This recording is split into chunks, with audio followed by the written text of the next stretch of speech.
Imagine training for years in the light side of the Force, mastering the ways of peace and justice, only to become the very thing you swore to destroy.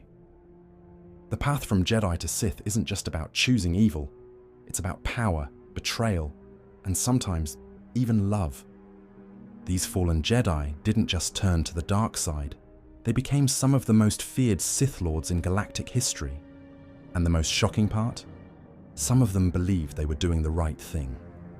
As we count down these fallen Jedi, remember, each rank isn't just about power, but about impact, about how their fall changed the very nature of the Force itself. Let's begin with number 12. Let's start with Depa Billaba, Master Windu's former Padawan. What makes her fall truly tragic is how it began with the purest intentions. As one of the youngest Jedi ever appointed to the Council, she carried the weight of impossible expectations. The mission to Harun Kal was supposed to be routine, investigate dark-side energies, and return. But the jungle planet held secrets older than the Republic itself. In the depths of those twisted forests, Depa discovered ancient Sith ruins that resonated with her mastery of Vapad. Each day, the whispers grew stronger, promising her the power to protect not just her future Padawan, but the entire galaxy. The darkness showed her visions of Order 66. Years before it happened, and in her desperation to prevent it, she embraced the very power she was sent to investigate. As Darth Makia, she turned her unique mastery of Vapad into something entirely new, a fighting style that fed on the darkness of any world she visited. Her diplomatic skills, once used to bring peace, now helped her build a shadow network of dark side practitioners within the Republic itself. The tragedy? In trying to prevent the fall of the Jedi Order, she became one of its greatest threats. But if you think that's dark, wait until you see how one Jedi's greatest gift became his pathway to darkness. Number 11 shows us that sometimes the ability to read the past can corrupt your future. Quinlan Voss's story is unique because his fall wasn't sudden. It was a gradual poisoning of his mind through his own powers. His psychometric abilities, which allowed him to read memories from objects, exposed him to constant echoes of darkness. Every weapon he touched, every artifact he studied, left a shadow in his mind that grew darker with each passing day. The tipping point came during a mission to recover a lost holocron. When he touched it, instead of just reading its past, he experienced every moment of darkness it had ever witnessed. Thousands of years of Sith history flooding into his mind in an instant. The experience shattered his perception of the Force. He began to see the light side as merely a fragment of a much larger spectrum of power. As Darth Enigma, he became something unprecedented. A Sith Lord who could experience the memories of ancient dark side users simply by touching the places where they had been. His knowledge of both sides of the Force made him impossible to predict, as he could switch between light and dark techniques mid-battle, often using both simultaneously in ways that defied understanding. Speaking of darkness hiding in plain sight, our next fallen Jedi proved that even the depths of the ocean can't escape the dark side's touch. Number 10 shows us what happens when one of the Order's most cheerful masters discovers something in the deep that should have stayed buried. Kit Fisto's fall began beneath the waves of Mon Cala, in ruins so deep that light had never touched them. His connection to aquatic environments made him the perfect Jedi to investigate rumors of Sith artifacts hidden in the planet's deepest trenches. What he found was no mere artifact, but an entire temple, preserved perfectly in the lightless depths. The holocrons he discovered there contained knowledge of Force techniques that could control not just minds, but the very oceans themselves. At first, he studied them purely for academic purposes, believing he could use this knowledge to help water-based civilizations. But the dark side spoke to him through the depths, showing him visions of oceans rising to cleanse the galaxy of corruption. As Darth Sunam, he transformed his signature smile into something terrifying, a promise of drowning darkness. He built an army of dark side warriors, who could breathe underwater indefinitely, launching attacks from depths that no one else could reach. His mastery over water became so complete that he could pull the moisture from the air itself, turning even desert battlefields into deadly oceans. Barriss Offee's transformation is perhaps the most methodical of all. Her disillusionment with the Jedi Order was just the beginning.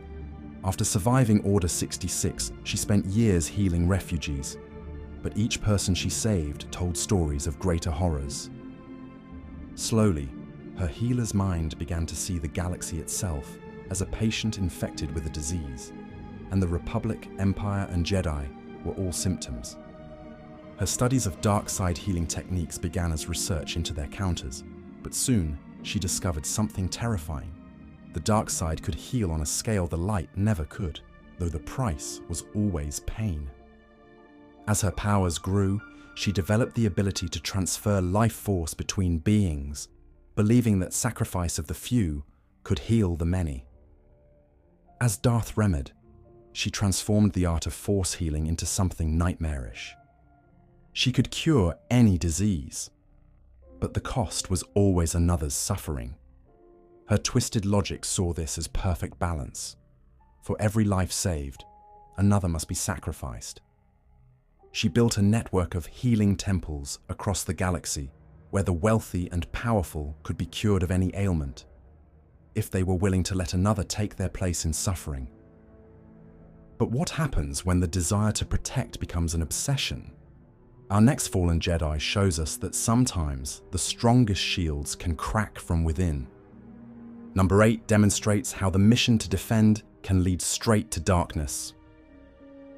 Shakti's fall came through her dedication to protection, proving that even the noblest intentions can pave the way to darkness. After failing to prevent a devastating attack on Shili, her homeworld, she became obsessed with creating the perfect defense. Her experience training clone troopers gave her unique insights into building armies, but she began to see that traditional training methods weren't enough. Her research into protective force techniques led her to ancient Sith teachings about creating force-sensitive armies. She discovered that the dark side could enhance soldiers in ways the light side never could, though it always corrupted them in the process. Her justification was simple: better to have corrupted defenders than dead innocents. As Darth Garen, she created something unprecedented: an army of clone troopers enhanced by the dark side, each one capable of using force powers.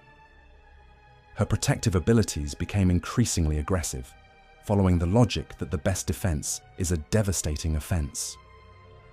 Her fortresses were considered impenetrable, but those who entered them never left quite the same, touched by the dark side energies she used to protect them. Plo Koon's fall is a testament to how thin the line between justice and vengeance can be. His mastery of electric judgment, a light side ability similar to Force lightning, made him unique among the Jedi. He justified its use as a tool of justice, but each time he wielded it, the power became harder to control. The turning point came during a mission where his entire Wolfpack clone unit was killed. In his grief and rage, his electric judgment transformed into true Force lightning for the first time. The power was intoxicating, and he began to rationalize its use. Wasn't swift destruction more merciful than prolonged conflict? As Darth Tempest, he became a living storm of dark side energy. His ability to generate force storms surpassed even Palpatine's, though he convinced himself he only used them against the truly wicked. His presence could be felt before he arrived, as storm clouds gathered and lightning struck from clear skies. The tragedy was that he never saw himself as evil. In his mind, he was still serving justice, just through more dramatic means. If raw power can corrupt, what about pure logic? Our next fallen Jedi proves that even the most analytical mind can't resist the dark side's pull. Number 6 calculated every possibility, except their own fall. Ki-Adi-Mundi's fall proves that even the most logical mind can be seduced by darkness. His highly analytical approach to the Force led him to discover ancient Sith mathematics, formulas that claimed to predict and control Force patterns. At first, He studied them purely academically, believing that understanding the enemy's calculations could help defeat them. But the deeper he delved into these mathematical dark arts, the more he became convinced that the Jedi's approach was inefficient. He began to see the Force as a complex equation that could be solved, and the dark side as simply another variable in that equation. His logical mind refused to accept that some aspects of the Force couldn't be quantified. As Darth Algor, he transformed the art of Force prediction into a terrifying science. He could calculate the probable outcomes of battles before they began, manipulate midichlorians through mathematical formulas, and even predict Force sensitivity in beings across the galaxy. His greatest work was a grand equation that he claimed could calculate the perfect balance of the Force, though the solution always seemed to require more darkness than light. Speaking of corruption, our next Jedi proves that the most dangerous fall isn't always the most obvious. Number 5 shows us that sometimes the deadliest weapon isn't a lightsaber, but a silver tongue. In this dark timeline, Obi-Wan Kenobi's breaking point came with Satine's death. But unlike our timeline, he couldn't let go. His grief connected him to Darth Algor's calculations, showing him how he could have saved her through darker means. The revelation shattered his dedication to the light, transforming his legendary negotiation skills into weapons of manipulation. As Darth Cypher, he became what Qui-Gon Jinn feared most, a perfect manipulator of both Force and politics. His silver tongue, combined with dark side influence, could convince entire systems to join his cause without a single battle. He even managed to turn several of our lower-ranked fallen Jedi, including Darth Sunam and Darth Remed, proving that sometimes words are more powerful than lightsabers. What made him truly terrifying was that he never lost his charismatic personality. He could still make you believe he was the reasonable one, even as he corrupted your very soul. His negotiations always succeeded because he could offer what you wanted most, just like Darth Algor had shown him how he could have saved Satine. But if words can corrupt, pure power can shatter. Our next fallen Jedi didn't just break the mold, they broke reality itself. Number 4 shows us what happens when the power to see breaking points becomes the power to create them. Mace Windu's fall intertwines with both Depa Bilaba's mastery of Vapad and Ki-Adi-Mundi's calculations. After surviving his fall from Palpatine's office, his Shatterpoint ability showed him the flaws in the very concept of light and dark. Each Shatterpoint became a window into what he saw as the hypocrisy of the Jedi Order. As Darth Themet, he took Vapad to its ultimate conclusion, creating a fighting style that channeled pure dark side energy. His Shatterpoint ability evolved to where he could see the breaking point of not just objects and situations, but of souls themselves. He could look at a Jedi and know exactly what it would take to turn them to darkness.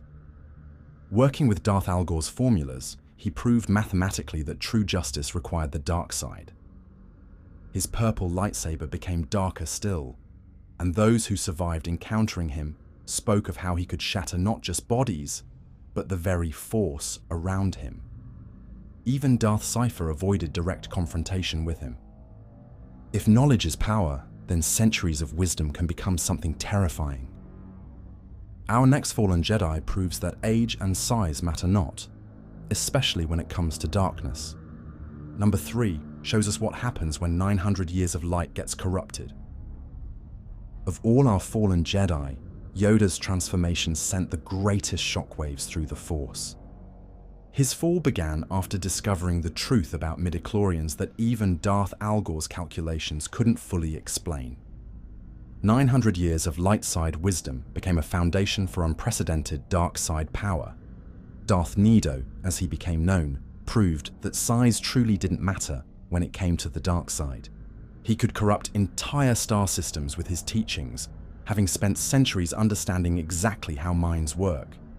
Even Darth Cypher's silver tongue paled before Yoda's ability to twist the truth of the Force itself.